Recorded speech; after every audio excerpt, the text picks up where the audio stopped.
Hello students, good morning. ठीक है, उम्मीद है आप सभी लोग ठीक होंगे। ठीक है, और आज की क्लास के लिए तैयार होंगे। मैं आप सभी का स्वागत करता हूं आपके अपने यूट्यूब चैनल पर। So students, today we will discuss the uniform circular motion. ठीक है, in the previous class we study about how to derive the equation, first equation, third equation and the second equation by graphical method. Now we will discuss uniform circular motion. तो आज हम uniform circular motion discuss करेंगे। ठीक है, now first of all we should know, before going to uniform circular motion we must know the meaning of circular motion. ठीक है, uniform circular motion में जाने से पहले हमें circular motion के बारे में पता होना चाहिए। ठीक है, अब देखिए, व्हेन अ बॉडी और an object moves in a circle it is called circular motion. ठीक है, जब कोई भी बॉडी या कोई भी ऑब्जेक्ट सर्कल में मूव करता है it is called circular motion, उसी को सर्कुलर मोशन कहते हैं। मतलब कोई भी बॉडी, अगर कोई भी ऑब्जेक्ट अगर सर्कल में मूव करेगा एक जगह से दूसरी जगह, तो उस बॉडी या उस ऑब्जेक्ट के अंदर कौन सा मोशन होगा? Circular motion. क्लियर? अगर सर्कुलर मोशन कोई पूछे तो आपसे क्या बोलेंगे? व्हेन अ बॉडी और object move in a circle it is called circular motion. ठीक है, in other words motion in a circle is circular motion. और आसान भाषा में कोई भी मोशन अगर सर्कल में है तो वही सर्कुलर मोशन होता है। ठीक है, व्हेन अ बॉडी और object move in a circle it is called circular motion and in other words motion in a circle is circular motion. Clear? Before, अब देखिए, इससे पहले कि हम यूनिफॉर्म सर्कुलर मोशन के बारे में पढ़ें, before we study the uniform circular motion we will discuss how a circular path can be considered to be made up of indefinite number of tiny sides. ठीक है, and a body moving along such a circular path changes its direction of motion continuously. इससे पहले कि हम uniform circular motion में जाएं, हम सबसे पहले डिस्कस करेंगे कि कैसे एक सर्कुलर पाथ कैन बी कैसे एक सर्कुलर पाथ को कंसिडर किया जाता है। क्या किया जाता है? कंसिडर किया जाता है, जो कि एक indefinite number of tiny side से बना होता है। इंडेफिनिट मतलब अनिश्चित, जिसकी साइड्स के बारे में पता ना हो, कितनी भी साइड्स हो सकती हैं। ठीक है, अनगिनत हो सकती हैं। ठीक है, तो इससे पहले कि हम यूनिफॉर्म सर्कुलर मोशन के बारे में स्टडी करें, हम इससे पहले डिस्कस करेंगे कैसे सर्कुलर पाथ जिसको कंसिडर किया जाता है, कैसे सर्कुलर पाथ को कंसिडर किया जाता है जो कि बना होता है indefinite number of tiny side से, मतलब बहुत छोटी छोटी अनगिनत छोटी छोटी साइड से। और and a body moving along a such circular path change it's direction of motion continuously. और कैसे एक बॉडी जो एक सर्कुलर पाथ, इस सर्कुलर पाथ से होके गुजरेगी, वो कैसे अपनी डायरेक्शन ऑफ मोशन, जो मोशन की डायरेक्शन होती है, अपने मोशन की डायरेक्शन होती है, कैसे वो लगातार चेंज करती है। तो इसके बारे में पढ़ेंगे हम पहले यूनिफॉर्म सर्कुलर मोशन से, तो ध्यान से देखिएगा।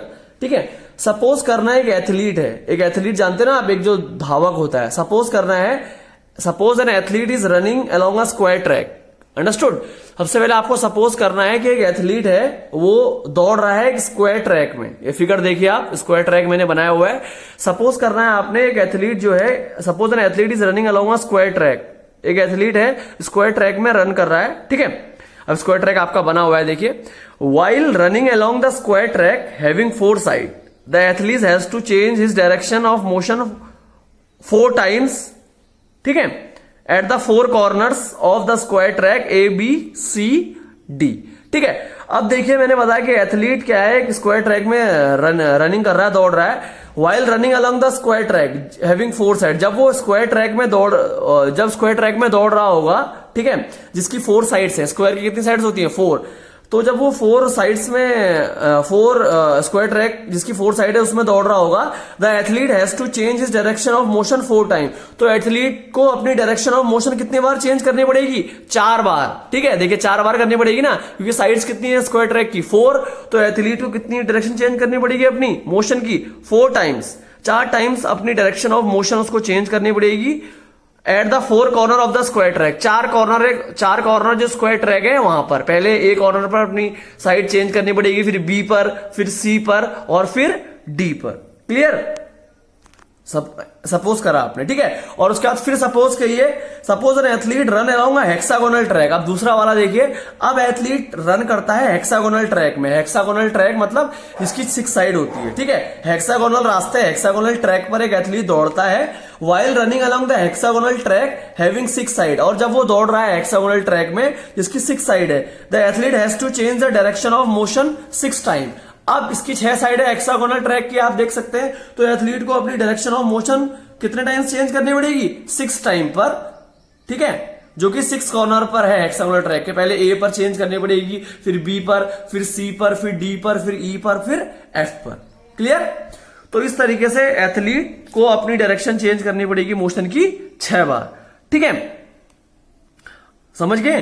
तो इसीलिए ये 2 एग्जांपल से आपको क्या समझ में आया कि the number of sides of track increases the direction of athlete running along it's changes more and more frequently. जैसे जैसे नंबर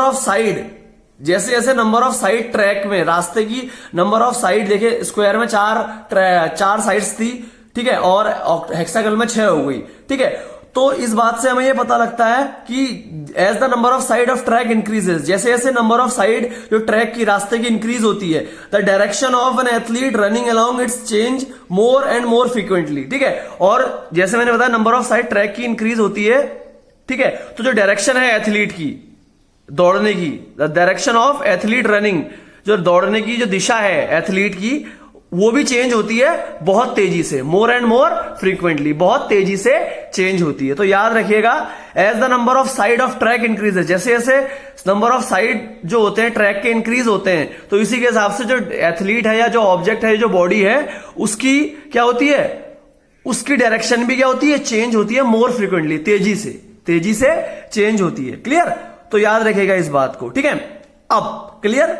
अब देखिए, अब क्या होगा, now if the track has indefinite number of tiny sides, अगर कोई ट्रैक है जिसमें indefinite number of tiny sides है, मतलब इंडेफिनेट मतलब अनिश्चित है, जिनको हम गिन नहीं सकते, जैसे सर्कल की होती है। ठीक है, तो then the shape of track become a circle और it become a circular track. ठीक है, तब जाके जो शेप होता है ट्रैक का, जो रास्ते का जो आकार होता है, वो सर्कल बन जाता है, या वो जो ट्रैक है, जो रास्ता है, वो सर्कुलर ट्रैक बन जाता है। आप फिगर देखिए सी वाला। क्लियर? अब याद रखना, सर्कुलर ट्रैक कब बनता है? If the track has indefinite number of tiny sides, अगर ट्रैक में indefinite number of tiny side मतलब अनिश्चित साइड्स है, मतलब जिन साइड्स को आप गिन नहीं सकते, इन्फिनिटी। ठीक है, तो याद रखिएगा, अगर if the track has indefinite number of tiny sides, जिसको याद नहीं तो लिख लेना कॉपी में। ठीक है, if the track has indefinite number of tiny sides then the shape of track become circle और it become a circular track. और फिगर आप देख सकते हैं सी वाला। ठीक है, अगर ट्रैक में indefinite number of tiny sides है, तो जो शेप, जो आकार होगा ट्रैक का, वो क्या होगा, बिकम अ सर्कल, वो सर्कल बन जाएगा, रास्ते का आकार या ट्रैक का आकार।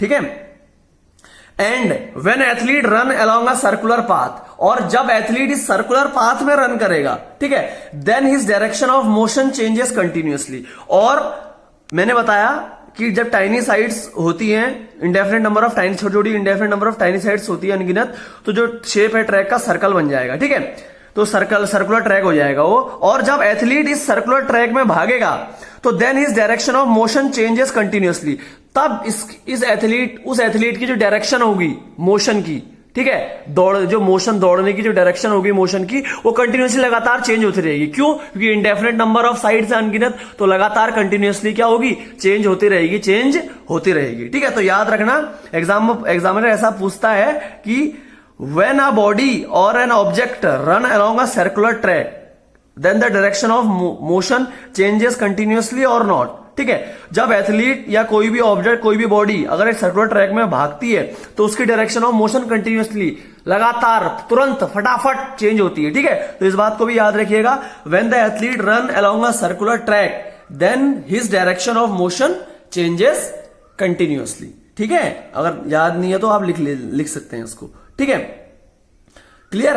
तो बेटा ये मैंने आपको इससे पहले कि आप यूनिफॉर्म सर्कुलर मोशन में जाएं, तो मैंने आपको डिस्कस कर दिया कि कैसे सर्कुलर पाथ को, जो indefinite number of tiny sides होता है, उसमें जो बॉडी होती है वो अपनी direction of motion continuously change करती है। ये आपको मैंने बता दिया। ठीक है, तो अब इतना आप लोगों ने समझ लिया। ठीक है, इतना आपने समझ लिया, तो अब आप आसान भाषा में, जर्नल वे में क्या कह सकते हैं कि when a body or object moves along a circular path then its direction of motion or direction of speed keep changing continuously। ठीक है, जब कोई भी बॉडी एक मिनट मैं आपको लिखा देता हूं यहां से, ठीक है, एक मिनट थोड़ा होल्ड करिएगा। तो चलिए मैं कह रहा था आपसे कि when the athlete run along a circular track then his direction of motion changes continuously, ठीक है। जब एथलीट एक सर्कुलर ट्रैक में रन करता है तो उसकी डायरेक्शन क्या होती है, मोशन की कंटिन्यूअसली चेंज होती है, ठीक है। अब देखिए यहां पर मैंने लिखा हुआ है स्टार बना के, व्हेन अ बॉडी और a object moves along a circular path then its direction of motion, या आप उसको बोल सकते हैं direction of speed, keep changing continuously.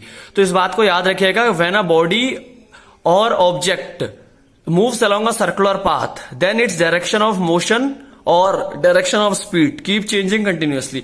जब कोई भी बॉडी, कोई भी ऑब्जेक्ट अगर सर्कुलर पाथ में मूव करता है तो जो डायरेक्शन ऑफ मोशन है या जो डायरेक्शन ऑफ स्पीड है वो उस बॉडी की कीप चेंजिंग कंटिन्यूअसली, लगातार जल्दी से तुरंत बदलते रहती है, ठीक है। उसकी पोजीशन, जो मोशन होती है, जो स्पीड की डायरेक्शन होती है या मोशन की डायरेक्शन होती है, दिशा होती है, वो कंटिन्यूअसली चेंज होती थी, कंटिन्यूअसली बदलते रहती है। क्लियर? तो याद रखिएगा, व्हेन अ बॉडी और object moves along a circular path then its direction of motion और direction of speed keep changing continuously, ठीक है, ये इंपॉर्टेंट है। अब देखिए, अभी मैंने बोला कि बॉडी और ऑब्जेक्ट जब सर्कुलर पाथ में मूव होता है, डायरेक्शन ऑफ मोशन और direction of speed continuously change होती है, बोला, ठीक है।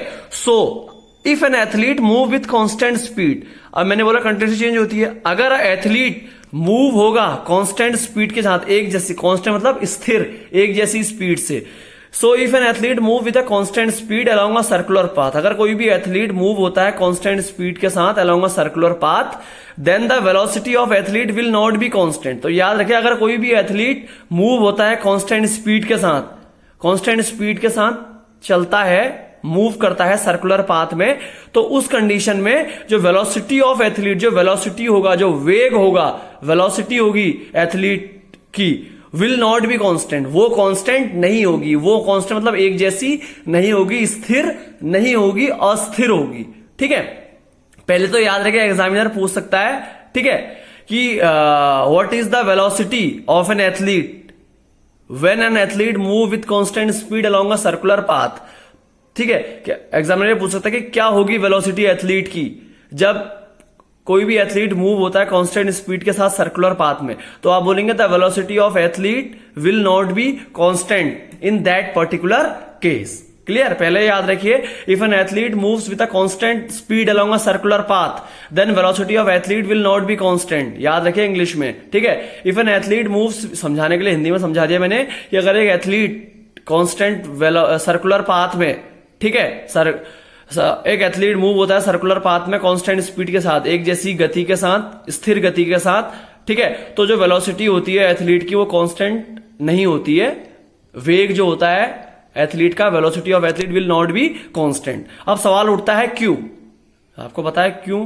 क्यों तो जान लेके रहता है सबकी, ठीक है। वाई, अब एग्जाम पूछेगा वाई, ऐसा ही पूछ सकता है, why if an athlete move with a constant speed along a circular path then the velocity of athlete will not be constant. क्यों ऐसा होता है कि जब एथलीट कांस्टेंट स्पीड के साथ मूव होता है सर्कुलर पाथ में तो वेलोसिटी एथलीट की कांस्टेंट क्यों नहीं होती है? तो आप वाई, इसका रीजन है because velocity is the speed in a specific direction and here the direction of speed changes continuously. क्योंकि ऐसा क्यों होता है, वेलोसिटी एथलीट की कांस्टेंट क्यों नहीं होती? क्योंकि वेलोसिटी जो होती है, वेलोसिटी इज द स्पीड, आपने वेलोसिटी की डेफिनेशन पढ़ी थी, वेलोसिटी क्या होती है? Speed in a specified direction. Velocity क्या होती है? स्पीड होती है, गति होती है एक पर्टिकुलर डायरेक्शन में, एक पर्टिकुलर डायरेक्शन में, एक पर्टिकुलर दिशा में। और यहां पर डायरेक्शन स्पीड की क्या हो रही है? एक पर्टिकुलर डायरेक्शन है स्पीड की? नहीं है ना, कंटिन्यूअसली चेंज हो रही है ना सर्कुलर में, कभी इधर जा रही है, कभी इधर जा रही है, कभी इधर जा रही है, कभी इधर जा रही है, ठीक है।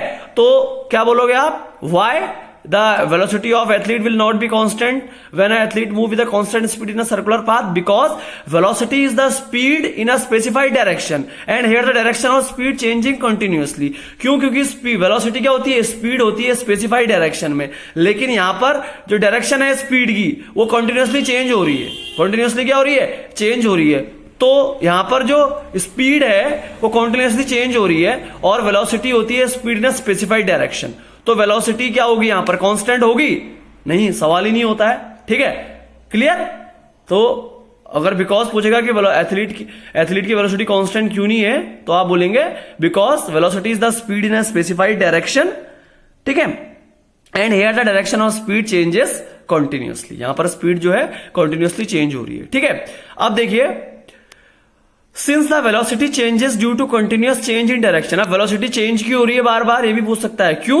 कंटिन्यूअस चेंज इन डायरेक्शन, लगातार कंटिन्यूअसली एकाएक दिशा में बदलाव हो रहा है, इसकी वजह से। Since the velocity changes due to continuous change in direction, क्योंकि वेलोसिटी चेंज हो रही है लगातार डायरेक्शन में बदलाव आने से, therefore the motion along circular path is accelerated. तो इसीलिए जो मोशन होगा सर्कुलर पाथ में वो क्या होगा? एक्सीलरेटेड मोशन होगा। क्यों? क्योंकि वेलोसिटी चेंज हो रही है, ठीक है, लगातार वेलोसिटी चेंज हो रही है डायरेक्शन चेंज होने की वजह से। तो इस कारण से जो सर्कुलर पाथ में जो मोशन होगा वो कौन सा होगा? एक्सीलरेटेड मोशन होगा। क्या होगा? Accelerated motion. तो याद रखना, ये भी पूछ सकता है which motion is in circular path, तो आप बोलेंगे एक्सीलरेटेड मोशन। क्या बोलेंगे? Accelerated motion. ये बहुत इंपॉर्टेंट है बच्चा, इसको लिख लेना। ठीक है, क्लियर? सो अब हम डिस्कस करेंगे यूनिफॉर्म सर्कुलर मोशन। क्या डिस्कस करेंगे? Uniform circular motion. ठीक है, तो अब सर्कुलर मोशन मैंने बोला था, यूनिफॉर्म सर्कुलर मोशन हम डिस्कस करेंगे। तो क्या होता है देखिए, when a body moves in a circular path with uniform speed, constant speed, it's motion is called uniform circular motion. ठीक है, जब कोई भी बॉडी एक सर्कुलर पाथ में मूव होती है यूनिफॉर्म स्पीड के साथ, कांस्टेंट स्पीड के साथ, ठीक है, एक जैसी स्पीड के साथ, तो it's motion is called uniform circular motion. उसी मोशन को यूनिफॉर्म सर्कुलर मोशन कहा जाता है। तो what is uniform circular motion? When a body moves in a circular path with uniform speed or constant speed, its motion is called uniform circular motion. Clear? So now, अब देखिए, it is possible for a body to move in a circular path with uniform speed और constant speed. ये possible है, ये संभव है एक body के लिए कि वो सर्कुलर पाथ में मूव कर सकती है यूनिफॉर्म स्पीड के साथ। ठीक है, पॉसिबिलिटी है, संभावना है। ठीक है, तो एग्जाम में ऐसा भी आ सकता है कि if there any possibility for a body to move in a circular path with uniform speed. ठीक है, तो क्या कोई पॉसिबिलिटी है, संभावना है एक बॉडी की जो सर्कुलर पाथ में मूव कर रही है वो यूनिफॉर्म स्पीड के साथ मूव कर जाए सर्कुलर पाथ में। ठीक है, तो यहां हाँ इसकी पॉसिबिलिटी है। It is possible for a body to move in a circular path with uniform speed और कांस्टेंट स्पीड। ठीक है, पॉसिबिलिटी है, संभावना है, लेकिन ये पॉसिबिलिटी कब होगी? व्हेन, ठीक है, as long as it is travelling equal distance in equal interval of time. कब ये पॉसिबिलिटी होगी?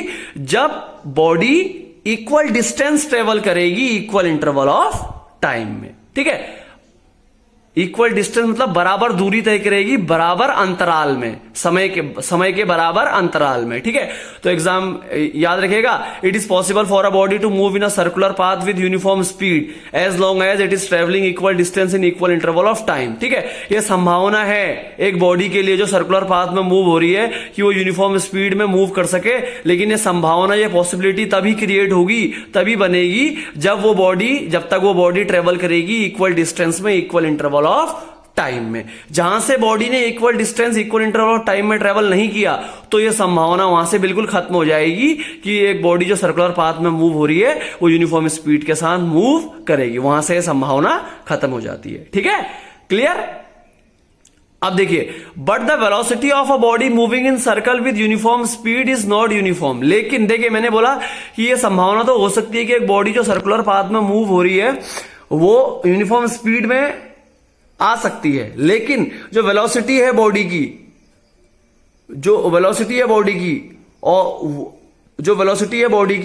उस बॉडी की जो बॉडी सर्कल में मूव हो रही है यूनिफॉर्म स्पीड के साथ, उस बॉडी की वेलोसिटी कभी भी यूनिफॉर्म नहीं हो सकती। मैं इससे पहले भी आपको समझा चुका हूं अभी 15 मिनट पहले कि जो डायरेक्शन है मोशन की वो कॉन्स्टेंटली चेंज होती है। इसी के कारण जो वेलोसिटी है बॉडी की, उस बॉडी की जो सर्कल में मूव हो रही है यूनिफॉर्म स्पीड के साथ, वो यूनिफॉर्म नहीं हो सकती। Why? Because the direction of motion is constantly changing. क्योंकि जो डायरेक्शन है मोशन की वो कॉन्स्टेंटली चेंज हो रही है, बदल रही है। क्लियर? तो ये बात भी याद रखिएगा आप लोग। ठीक है, अब देखिए स्टार मार के मैंने 2-3 बातें लिखी है, इंपॉर्टेंट है। अब देखिए, first, when a body moves in a circle with uniform speeds its velocity changes continuously so that the motion in a circle is accelerated. अब मैंने बताया, आपको पहले भी बता चुका हूं, जब बॉडी एक सर्कल में मूव होगी यूनिफॉर्म स्पीड के साथ, तो पहले तो याद रखिए उसकी वेलोसिटी कंटिन्यूअसली चेंज होगी, ठीक है, पहले ये बात याद रखिए, ठीक है। और दूसरी बात, जो मोशन होगा उस दौरान उस सर्कल में वो क्या होगा, एक्सिलरेटेड होगा। क्या होगा, एक्सिलरेटेड मोशन होगा बॉडी का, मैंने बताया था इससे पहले भी आपको। तो क्लियर है भाई, याद रखनी है बात। When a body moves in a circle with uniform speed, जब कोई भी बॉडी सर्कल में मूव होगी यूनिफॉर्म स्पीड के साथ, इट्स वेलोसिटी चेंजेस कंटिन्यूअसली, उसकी जो वेलोसिटी है, उसका जो वेग है वो लगातार बदलता रहेगा। So that the motion in circle is accelerated, ताकि लगातार क्यों बदलता रहेगा, ताकि जो मोशन सर्कल में है वो क्या हो जाए, एक्सिलरेटेड हो जाए। क्या हो जाए, एक्सिलरेटेड हो जाए। क्लियर, पहली बात। दूसरी बात, a force is needed to produce circular motion, ठीक है। सर्कुलर मोशन को प्रोड्यूस करने के लिए किसी भी बॉडी में फोर्स की जरूरत पड़ती है, याद रखना, बल की जरूरत पड़ती है। A force is needed to produce circular motion. एक सर्कुलर मोशन अगर प्रोड्यूस करना है आपने किसी भी बॉडी में, तो आपको फोर्स की जरूरत पड़ेगी, ठीक है। और आसान भाषा में, अदर वर्ड्स में, इसका मतलब क्या हो गया, force is needed to produce circular motion का मतलब हुआ a force is needed to make a body move in a circle. एक फोर्स की जरूरत पड़ेगी एक बॉडी को अगर वो सर्कल में मूव करना चाहती है। क्लियर। अब एक देखिए एग्जांपल देता हूं, देखिए, when a stone tied to a thread is rotated by a person in a circular path, then the pull of thread is the force which make the stone move in a circle। आप देखें एक पत्थर है, आपने पत्थर जो है धागे में बांधा हुआ है, ठीक है, और उसको आप रोटेट कर रहे हो सर्कुलर पाथ में, इस तरीके से ऐसे गोल गोल गोल गोल घुमा रहे हो, रोटेट कर रहे हो। तो इस कंडीशन में देखिए वो सर्कुलर वे में जो स्टोन है वो घूम रहा है, लेकिन पहले क्या लगा, फोर्स लगा। क्या लगा, पुल, हमारा पुल लगा ना, थ्रेड, धागे पे हमने पुल किया, धागे को खींचा, ठीक है, धक्का लगाया उसमें, ऐसे ऐसे करके धक्का लगाया। उस पुल के कारण ही, जो पुल के कारण क्या लगा, उस जो हमने पुल किया थ्रेड में, उसके कारण फोर्स लगा।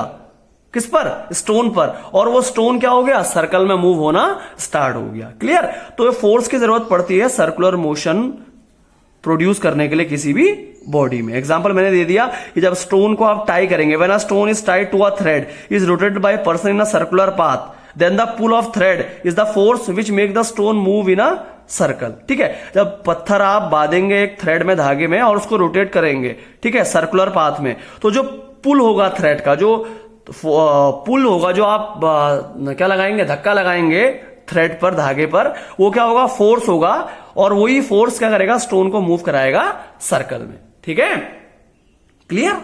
तो ये है। और अब देखिए, the force which is needed to make an object travel in a circular path is called central force. और वो फोर्स जिसकी जरूरत होती है ऑब्जेक्ट को ट्रेवल कराने के लिए, ठीक है, सर्कुलर पाथ में ट्रेवल कराने के लिए, मतलब घुमाने के लिए या यात्रा कराने के लिए, तो उसी फोर्स को बोलते हैं सेंट्रल फोर्स। क्या बोलते हैं, sentry is needed to object travel in a circular path. कौन सा फोर्स होता है जिसकी जरूरत होती है ऑब्जेक्ट को ट्रेवल कराने के लिए सर्कुलर पाथ में, तो आप बोलेंगे सेंट्रल फोर्स। कौन सा फोर्स, सेंट्रल फोर्स कहते हैं उसको। क्या कहते हैं, सेंट्रल फोर्स। या आगे चल के आप थर्ड चैप्टर में पढ़ोगे सेंट्रल फोर्स डिटेल में होता क्या है। बस ये याद रखिए कि the force which is needed to an object travel in a circular path is called central force. ठीक है, तो इसी के साथ आज का सेशन बिट तो खत्म करते हैं हम लोग। ठीक है, यूनिफॉर्म सर्कुलर मोशन हमने बहुत अच्छे से समझा दिया आपको। वीडियो थोड़ा लंबा है, कोई बात नहीं, ठीक है, कभी कभी वीडियो लंबा भी होता है। ठीक है, तो इस वीडियो को देखिए और फिर नोट्स बनाइए। ठीक है, और कल हम इस चैप्टर का लास्ट करेंगे, कुछ एग्जांपल्स लेंगे यूनिफॉर्म सर्कुलर मोशंस के। ठीक है, जो एग्जाम में आते हैं वो एग्जांपल आपको देंगे, उसके बाद ये चैप्टर खत्म हो जाएगा। ठीक है, तो इसी के साथ वीडियो खत्म करते हैं। अपना ख्याल रखिए। Okay, thank you, bye bye, have a nice day.